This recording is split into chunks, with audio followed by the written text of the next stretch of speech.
All right, we're back at Concoction, and I am here with John Harford of Fox and Boar Games. All right, tell me about Fox and Boar Games, John Harford. Fox and Boar Games was the publishing entity that I designated when I went to release my Tales of the Harrowed Land Sword Sorcery game. That was kind of the start of all this that I'd worked on for quite a few years. And we have the quick start version with scenarios that has been played, that has been used, played, purchased at cons now for about 4 years. We're due for the full version of it.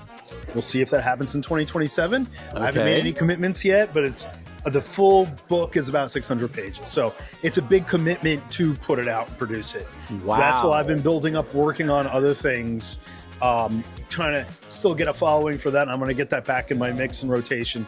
600 pages? Yeah, it's a quasi, it's very Hyperborean-esque. It's quasi-historical dark fantasy sword and sorcery. Gotcha. So how are you going for the layout for that? Are you going full color? Are you going to do line arts like you do on the other books? I would love to do full color. It'll all depend how popular it is. This is whether I do full color or if I drop the can I show it? Or absolutely, yeah, you get it. So look, and the camera will follow you. Yeah. Ooh, spooky technology. This is not awesome. that I don't actually work in a motion capture lab at a community college as well. So I shouldn't be shocked by this. But anyway, this is full color, and this is the quick start. It is available online as well, but okay. The physical's very nice, and beautiful. Complete adventure, pre-gen characters. Okay. And if you really get into it, I might be nice and send you the character generation stuff so you can make your own characters. But it's been popular when I've run it. What's the setup for it? How are the characters designed? They're D10 pools. It's D10 skill-based D10 pools. Yes. Oh. And it runs your challenge rating that you're trying to hit. You're generally always looking for an 8 or higher on the die. Okay. And then you of course have some modifiers that come into play.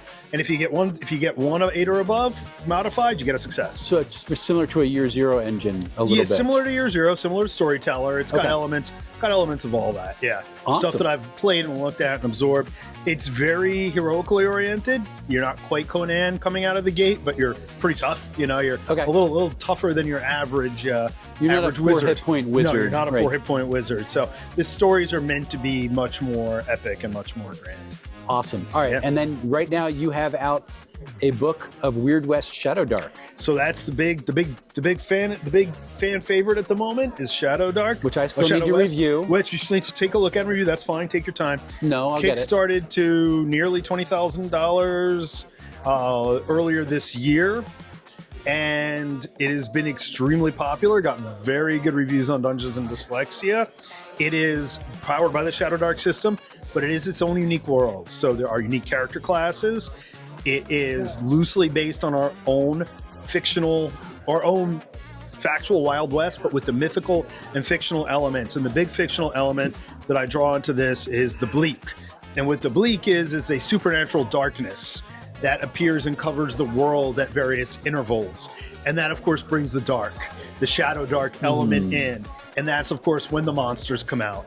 And there is magic, there are strange creatures in the landscape normally, but that's when the kind of dark fantasy horror elements start to come out. Gotcha. Yeah. I am really looking forward to getting this in. And you know what? It's a lot of fun to run and play, too.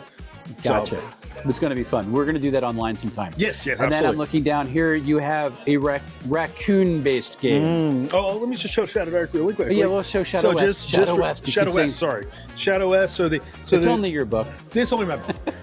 People ask me about a rule. I'm like, I don't know. I have to go look it up. So anyway, this is the softcover retail version. Hardbacks for the Kickstarters, which were a special edition, are still in transit, basically. I just started fulfillment on those this past week. So that will be coming. And there's Saggy's Dime Store novel, which is the adventure book for additional adventures, levels 1 to 10. And it's a lot of fun. All art by Lisanne Lake, famous, well-known designer and artist, or illustrator and artist in the TTRPG world, tarot card world. who I've known for quite a few years. Awesome. And we've got some more stuff coming out for it soon, I hope. Sweet. So you said you were looking down, you saw something about raccoons. There it is. And that would be Trash Sexy, our second biggest seller. Probably to date, it's actually still our most popular game, and it is a fully featured raccoon role-playing game. You choose a character clan, a raccoon clan called a Skid, that have a few differences. They're raccoons, so they aren't hugely different, but they have a few extra abilities, a few adjustments to their possible scores, and it can be played one of two ways. It can be played like a traditional RPG. Okay. As a game master creates a scenario, a trash master in this case, creates a scenario, and then the player take their raccoon personas through it. Or as it was designed, it's actually card driven. So you draw cards for locations, and in the location, much like a game like Munchkin, let's say. Yeah. The location determines monsters that might be there, or foes, not necessarily monsters, but there are monsters in Trash Sexy. And it determines the amount of trash that's there. It determines what you might be able to uncover as far as information in that location. And when you close that location by achieving certain goals in it, you go to the next. And you collect trash, and trash acts as experience points effectively. Gotcha. That you can use to build up. And we have an expansion called 2 Trash Sexy. And in 2 Trash Sexy, yeah, the cover, right? Yeah. Yep. The 2 Trash Sexy, there are additional skids. Skids are your character clan, your character tribe, your character class. And there are additional settings. We call them maps. The card locations are called maps. Okay. So there's some additional info, and there's some world building info in it. Because I actually had a lot of people are interested about the world of Trash Sexy. And I'm like, I'll tell you, I haven't really thought about it. So I went ahead and wrote book 2, and that's where we are. Are the raccoons anthropomorphic? Yes, they're anthropomorphic. They do wear little clothes. They can use tools, often very badly. There is a skill called use, which they have to do to use things that they find in the environment. Gotcha. They can talk to each other. They can talk to other animals. They cannot talk to humans, but they can kind of understand them. Oh, okay. So one of their goals is to try not to draw too much attention to themselves while on their raccoon escapades. As you can imagine, this usually fails horribly, and that's fine. That's half the fun. They're raccoons. Very simple system. Uses a D4 and a D6. That determines everything. Okay. You roll 1 depending on how you've allotted your points, or the other how you've allotted your points, and you're just always looking to get a 4 or higher, and then you can go on your way and do your raccoon stuff. We're looking awesome. All right, so we're here at Concoction, smaller convention. We've been at Page. Now that's a medium-sized convention, getting larger. Yep.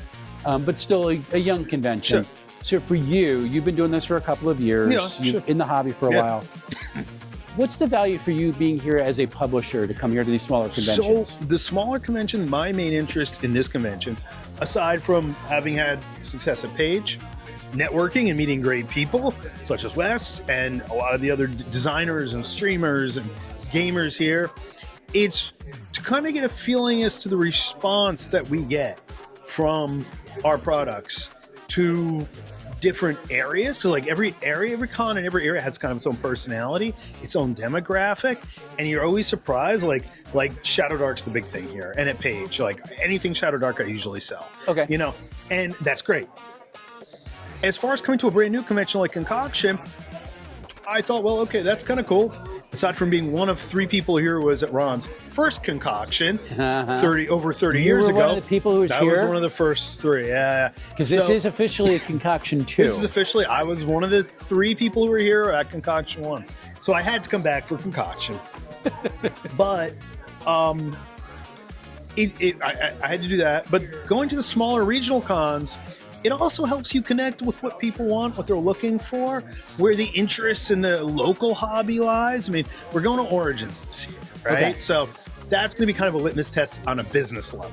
Like, see how things are received on an industry and a business level. Okay. But the small cons, it's really, I found, like, most of the people who've come to the table today and purchased something have done so because we have an ongoing relationship from these smaller conventions over the years. So that, in my case, I find that really beneficial. Awesome. And by the way, it's fun. That's the other thing. It's actually fun to do.